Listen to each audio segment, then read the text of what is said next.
Deus, pode ficar melhor essas palmas. Aleluia, Senhor. Obrigado, Jesus. Obrigado, Senhor. Como Deus é precioso e maravilhoso servir a esse grande Deus. Como és bondoso, Senhor, está na sua casa, Pai. Obrigado pelo cuidado, Jesus. Mesmo não merecendo, o Santo Espírito de Deus, o Senhor nos coloca de pé, Pai. Mesmo não merecendo, o Senhor, Pai, derrama sua graça sobre minha vida e sobre minha casa. Jesus, obrigado, Senhor. Como Deus é maravilhoso e como Deus é grandioso. Como é grandioso se dispor e se colocar na posição de fazer a vontade de Deus. Hoje eu vim ministrar numa palavra, não é uma palavra fácil de ser ministrada, mas Deus, antes de eu começar a ministrar a palavra, Deus fala que está comigo.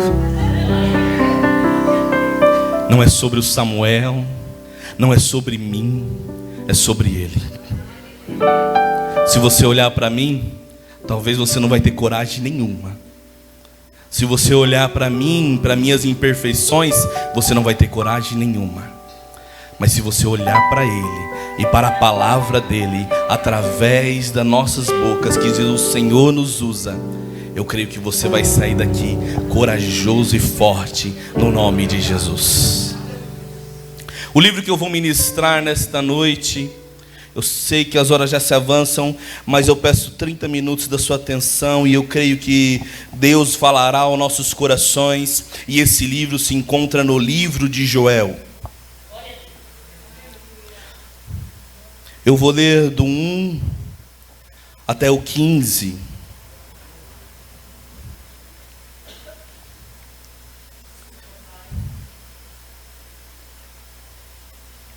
O livro de Joel fica localizado entre os 12 profetas menores.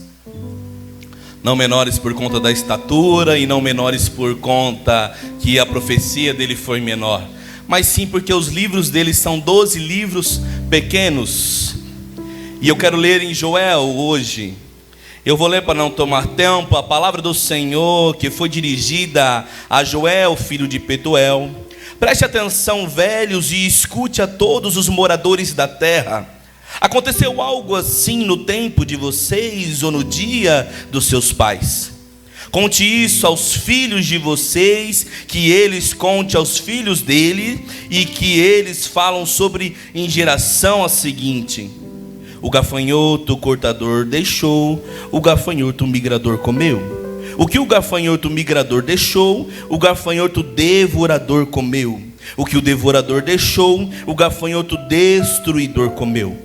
Acorde, beberrões, chorem, lamente todos vocês que gostam do vinho por causa do vinho novo, pois foi tirado da boca de vocês. Porque vem um povo contra a minha terra, poderosa e inumerável, com dentes como de leão e com presas como de leoa.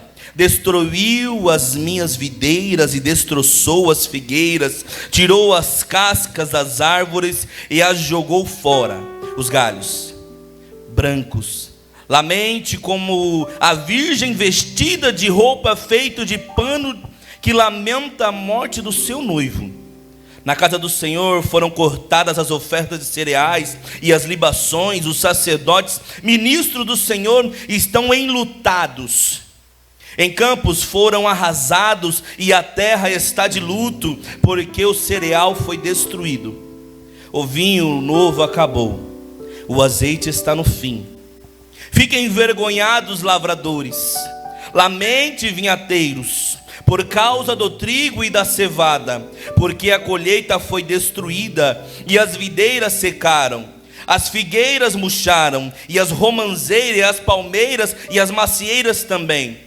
Todas as árvores do campo secaram. Já não há alegria entre os filhos dos homens. Sacerdote, vistam roupa feita de pano de saco. E plantei ministro no altar, lamentem ministro do meu Deus. Venham, passe a noite vestido de pano de saco, porque no templo dos Deus não há mais oferta de cereais e nem libações. Proclame um santo jejum, convoque uma reunião solene, reúna os anciões e todos os moradores dessa terra, na casa do Senhor seu Deus. Clame ao Senhor, porque o dia do Senhor está perto, e Ele vem como destruição da parte do Todo-Poderoso.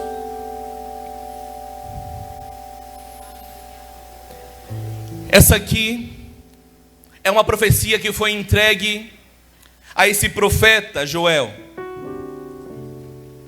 Muitos estudiosos tentam estudar e entender e compreender quem é esse profeta Joel. Se ele era sacerdote, se ele era filho de sacerdote, se a linhagem dele era sacerdotal, mas nenhum dos estudiosos conseguiu chegar à simples conclusão: quem era Joel? Mas ele carregava uma mensagem de alinhamento para o povo de Deus. Ele carregava um grito de alinhamento para o povo de Deus. Muitos querem usar essa palavra como usar nas ofertas, usar esses testemunhos como de ofertas, de ofertas na casa do Senhor, mas essa palavra sobre o migrador, sobre o devorador, não é nada sobre isso. Deus mandou esses gafanhotos, foi para alinhar ao povo de Deus. E por que Deus mandou esses gafanhotos para alinhar o povo de Deus? O porquê essa profecia foi entregada para Joel, um profeta que não era nem conhecido, porque Deus precisava alinhar o seu povo. É necessário entender o tempo que ele está profetizando. São 12 profetas. E entre esses 12 profetas, uns profetizaram antes do exílio babilônico, outros profetizaram durante o exílio babilônico, e outros profetizaram após o exílio babilônico. Joel está profetizando antes do exílio babilônico. Joel está profetizando antes de Nabucodonosor invadir Jerusalém e tomar o povo de Deus. Joel está dando um grito de alinhamento: povo de Deus, se alinhem com o céu, se alinhem com a geografia de Deus. Aí você fala para mim: por que, Samuel, Deus está mandando essa mensagem tão dura? Por que Samuel, o profeta Joel, está revelando essa profecia tão dura para esse povo? Eu vou te falar o porquê. Lembra do povo que caminhava com Deus no deserto? Lembra que esse povo foi sustentado por Deus? Todos os dias Deus mandava o alimento, não era assim? De domingo a sexta-feira, Deus mandava o alimento todos os dias. Porém, na sexta-feira, Deus mandava o alimento em dobro. Por quê? Para guardar o alimento, para que no sábado descansasse. Mas mesmo Deus sendo a provisão daquele povo, mesmo Deus provendo todos os dias o alimento para aquele povo, esse povo mesmo assim não obedecia às palavras do Senhor. Pegava o alimento, guardava o alimento, mas Deus falava: o alimento de cada dia eu vou enviar. O alimento de cada dia, meu povo, eu vou enviar. A provisão de cada dia vai vir das minhas mãos. Não adianta você estocar alimento. Eles estocavam alimento, no outro dia, no domingo, o alimento que eles estocavam, que era somente para o sábado, estava podre. O povo de Deus é difícil. O povo de Jerusalém era difícil. Muda muito do dia de hoje. Nós somos um pouco difícil, eu me incluo nisso daí. Nós somos um pouco difíceis, né, Douglas? Eu me incluo nisso daí. Quantas das vezes Deus é a provisão das nossas vidas e mesmo assim nós somos teimosos? Quantas das vezes Deus mostra que Ele é a provisão da nossa casa, Ele é a provisão do alimento, Ele é a provisão do trabalho, e nós continuamos sendo teimosos. Havia um propósito daquele povo que estava passando pelo deserto: chegar na terra prometida. Vocês chegarão na terra prometida, e essa terra é maravilhosa, meu povo. Mesmo vocês não merecendo, eu tenho uma promessa e eu vou cumprir a minha promessa. Deus não cumpre a sua promessa por causa de nós. Deus cumpre a sua promessa porque Ele é Deus. Ele cumpre a sua promessa porque Deus não é filho do homem para que minta. Então Deus cumpre a sua promessa para o seu povo. O seu povo chega na terra prometida, acessa a terra prometida, e lá vai ter mel, uvas. Todos os dias vão ter tudo para aquele povo, para a sustentação daquele povo. Porém Deus, em Levíticos 25, vai falar o seguinte: vocês vão plantar, vocês vão colher durante 7 anos. Perdão, durante 6 anos. No 7º ano, vocês deixarão a terra descansar. Tá tranquilo? Ailton? Tá tudo garantido. Tem uva, tem mel, tem videira, tem tudo. Tem tudo na terra prometida. É somente obedecer a palavra de Deus. É somente cumprir com o que Deus está pedindo para eles. É somente cumprir com o propósito de Deus. Tá fácil, nós tira de letra isso daí. 6 anos nós plantamos, no 7º ano deixa a terra descansar. Depois de novo, mais 6 anos plantamos, no 7º ano deixa a terra descansar. O que o povo fez? O povo não deixou a terra descansar. Passou 7 anos, 14 anos, e foi indo, foi indo, foi indo, foi indo. Deu 70 anos. Chegou o tempo do cativeiro, por falta da obediência de Deus.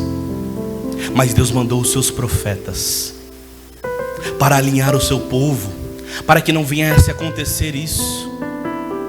Mas então não tem jeito, porque o coração daquele povo não estava em Deus.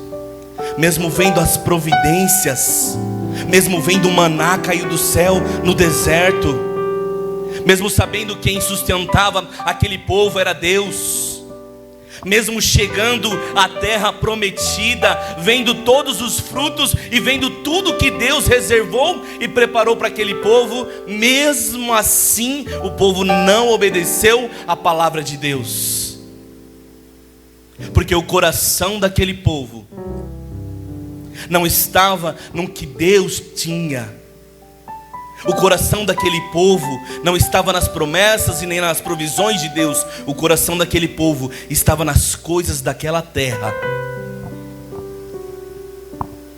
aonde muitas das vezes nós precisamos tomar esse cuidado. Aonde está o nosso coração? Aonde está a nossa mente? Aonde está apegado às nossas vidas? Aonde? Deus tem sido provisão na sua casa? Deus tem sido provisão na sua família? Então confie em Deus Todo-Poderoso, e Ele continuará sendo a provisão da sua casa e da sua família. Confie no Deus Todo-Poderoso, e Ele continuará cumprindo as promessas de Deus sobre a sua casa e sobre a sua família. E Joel veio com esse grito de alinhamento de Deus. Povo de Deus, não se lembra do que seus pais passaram, do que seus filhos passaram. É momento de nós se alinharmos com a promessa e se alinharmos com Deus. É momento de nós entendermos e compreendermos e tirar os nossos corações das coisas que esse mundo proporciona e colocar os nossos corações 100% no que Deus irá proporcionar para nós. É momento de alinhamento de Deus. No versículo 2, Joel vai dizer assim: toque a trombeta em Sião, deem alarme no Monte Santo, que todos os moradores da terra tremam, porque o dia do Senhor está chegando e já está próximo. Joel fala para aquele povo: para tudo que vocês estão fazendo. Vocês não estão vendo o que o migrador fez, o que o devorador fez. Vocês não estão vendo que os garfanhotos, que esse foi um alinhamento para nós, para tudo que nós estamos fazendo. E vamos tocar trombetas, vamos adorar ao nome do Senhor, porque a palavra do Senhor diz assim: se o meu povo que clama pelo meu nome se humilhar e orar e se converter dos seus maus caminhos, então eu ouvirei do céu, perdoarei os seus pecados e sararei a sua terra. Era isso que o povo precisava entender e compreender. Era isso que o povo precisava colocar em prática: arrependimento. Era isso que o povo necessitava colocar em prática e converter-se dos seus maus caminhos e colocar em prática: eu me arrependo, Senhor. Cumpra na minha vida, Jesus. Cumpra na minha casa, Jesus. Cumpra na minha família, Senhor. No versículo 13 e 14, Joel vai dizer: rasgue os corações, não as suas roupas. Converta ao Senhor, seu Deus, porque Ele é bondoso e compassivo, tardio em ira-se e grande em misericórdia. Muda de ideia quanto ao mal que havia anunciado. Quem sabe se ele não se volta e mudará a ideia ao passar, deixar uma bênção para que você possa trazer oferta de cereais ao Senhor seu Deus. Joel está basicamente dizendo assim: pare de mostrar arrependimento, pare de vestir roupa de pano de saco. Chega de mostrar que você está arrependido, de falar para os outros que você está arrependido. Chega. É momento de nós rasgar os nossos corações na presença do Senhor, porque o dia do Senhor está perto. É momento de curvarmos e compreendermos e entendemos. Chega de remorso.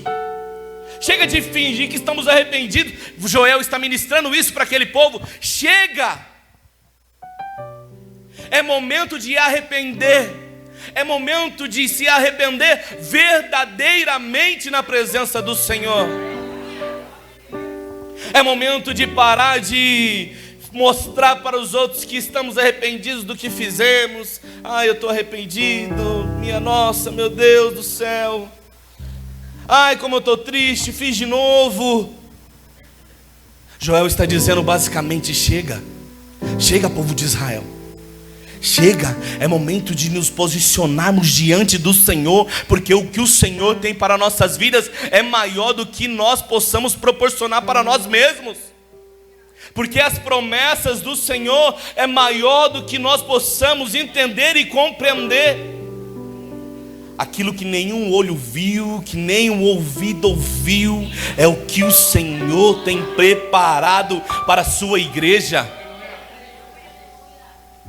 Eu sei que muitas das vezes queríamos ouvir uma palavra mais doce: você vai vencer, você vai percorrer todos os seus desafios. Eu sei que é gostoso ouvir essas palavras, mas são essas palavras que não nos alinham. São essas palavras que não nos colocam no prumo. Antes de eu trazer essa mensagem, eu apanhei sozinho lá em casa. Antes de vir pregar aqui, eu apanhei sozinho lá em casa. Chega Samuel de se arrepender só por fora. Está na hora de você rasgar o seu coração. Chega Samuel de só mostrar que está arrependido. Está na hora de você chegar, proclamar um culto, convocar uma reunião solene, chamar os anciões, chamar as irmãs, chamar o grupo de jovens, os grupos de irmãos, porque o dia do Senhor está próximo. É momento, igreja, de se arrepender verdadeiramente. É momento, igreja, de nos entregar verdadeiramente. É momento de estarmos unidos com Cristo verdadeiramente. Com toda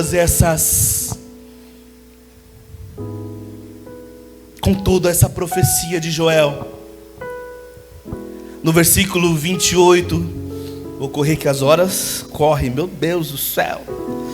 No versículo 28 está escrito assim: aconteceu que depois disso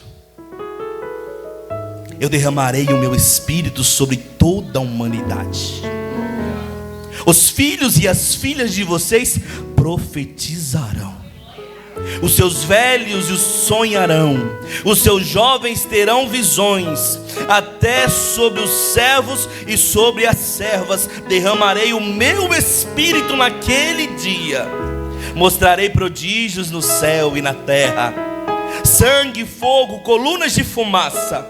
O sol se transformará em trevas e a lua em sangue, antes que venha o grande dia terrível do Senhor. Deus promete derramar o seu espírito. Mesmo o povo sendo rebelde e desobediente a Deus, Deus promete derramar o seu espírito sobre as nossas vidas. Deus faz a sua promessa e, como eu disse, Deus cumpre as suas promessas. Deus cumpre os seus propósitos. E Deus manda o seu Filho unigênito, para que todo aquele que nele crê não pereça, mas tenha a vida eterna.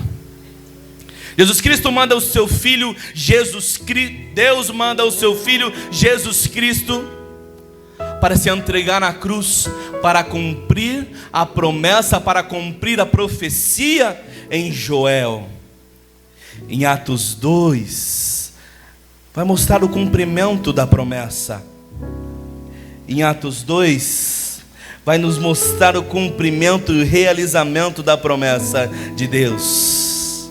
Está escrito assim em Atos 2,16: mas o que está acontecendo é o que foi dito por meio do profeta.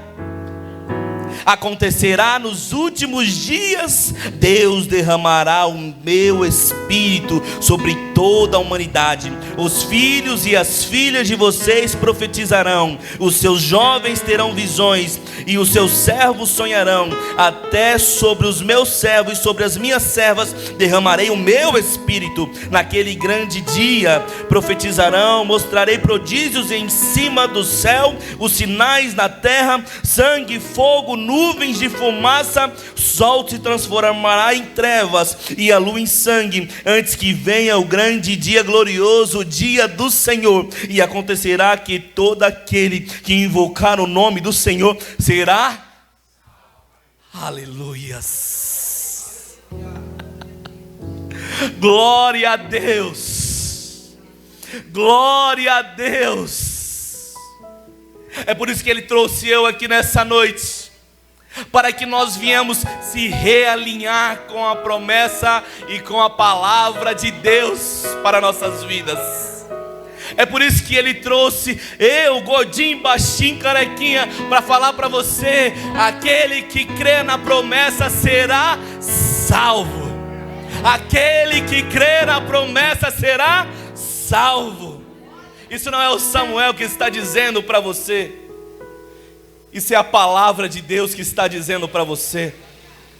Por isso que Deus está falando para nós: tenha uma mudança radical, tenha uma metanoia, uma mudança de mente. porque o que eu tenho preparado para a minha igreja é maior do que ela pode ver, e do que ela pode sentir, e do que ela pode apalpar. O que eu tenho preparado para a minha igreja é grande e grandioso. E Jesus Cristo, antes de subir ao céu, em João 14, ele fala assim: que o coração de vocês não fique angustiado. Vocês creem em Deus e creem também em mim. Na casa de meu Pai há muitas moradas. Se não fosse assim, eu já lhe teria dito, pois eu vou preparar lugar para vocês. E quando eu for e preparar um lugar, voltarei e receberei para mim mesmo, para que aonde eu estou, vocês também estejam. E vocês, conhecendo o caminho para onde eu vou. Tomé disse: Jesus, não sabemos aonde o Senhor vai, como podemos saber o caminho? Jesus disse: eu sou o caminho, a verdade e a vida. Ninguém vem ao Pai se não for por mim. Ele é o caminho, Ele é a verdade e Ele é a vida. Ele é o caminho e Ele é a verdade e Ele é a vida. Por isso que vai valer a pena, meu irmão. Por isso que vai valer a pena eu e você nos realinharmos com a geografia do céu. Pararmos de andar por vista e começarmos a andar por fé. Parar de andar pelas coisas que nós vemos e começar a entender e compreender que Ele é mais do que nós vemos e do que nós sentimos. Quantos estão pulando de igreja em igreja? Quantos estão, eu vou na vigília da igreja tal, aí vai lá no Braz, lá não sei na onde, passa a madrugada lá. Aí agora eu vou lá na igreja tal, não senti a presença. Aí eu vou lá na igreja tal, aí eu preciso ir no monte porque para, meu irmão. Jesus está além do que nós possamos sentir e além do que nós possamos entender. Nós temos que somente crer na palavra do Senhor. Para de achar que Jesus Cristo é arrepio no corpo. Para de achar que Jesus Cristo é quando, hoje eu senti a presença, hoje eu vou adorar. Para, meu irmão. Jesus Cristo vai além disso. Jesus Cristo vai além do arrepio no corpo. Jesus Cristo vai além de expulsar demônios. A promessa de Jesus Cristo vai além disso daí. Não se limita a isso daí, meu irmão. Não se limita às coisas dessa terra. Não se limita às coisas dessa terra, porque a promessa de Jesus Cristo é viva em nossas vidas. Porque a promessa do Pai é viva em nossas vidas e em nossa família. Então somente creia. Então somente creia. Porque Jesus Cristo falou: eu vou para o Pai e vou preparar morada. E Ele é Deus para cumprir a sua promessa. Para finalizar, abra sua Bíblia em Apocalipse 21. Obrigado, Jesus, pela sua palavra, Senhor. E João disse: eu vi um novo céu e uma nova terra, pois o primeiro céu e a primeira terra passaram, e o mar já não existe. E vi também a cidade santa, a nova Jerusalém, que descia do céu da parte de Deus, preparada como uma noiva enfeitada para o seu noivo. Então ouvi uma voz forte que vinha do trono e dizia: eis que o tabernáculo de Deus, com os seres humanos, Deus habitará com eles, e eles serão o povo de Deus. E Deus mesmo estará com eles, e será Deus deles, e lhe enxugará dos olhos todas as lágrimas. Já não existirá mais morte, já não haverá mais luto, nem pranto, nem dor, porque as primeiras coisas passaram. E aquele que estava sentado no trono: eis que faço nova todas as coisas. E acrescentou: escreva esta palavra, que são fiéis e verdadeiras. E disse ainda: tudo está feito. Eu sou o Alfa, o Ômega, o princípio e o fim. Quem tem sede, darei da água, da graça, da fonte da água da vida. Esta promessa está sobre a sua vida, meu irmão. Esta promessa está sobre a sua casa, meu irmão. Essas promessas estão sobre a nossa cabeça. Você é o povo escolhido de Deus. Foi por você que Ele entregou a sua vida no madeiro, para que eu e você pudéssemos ter vida e vida em abundância. Não se limite às coisas dessa terra. Tudo isso daqui é passageiro. Tudo isso daqui é passageiro. Mas João disse lá em Apocalipse 21: e eis que eu vi um novo céu e uma nova terra. E eis que tudo se fez novo. As coisas velhas já passaram, e eis que tudo se fez novo. E enxugarei dos seus olhos todas as lágrimas. Não haverá mais morte, nem dor, nem pranto, pois eis que faço coisas novas. Se você crê, coloque de pé. Isso é para você que crê.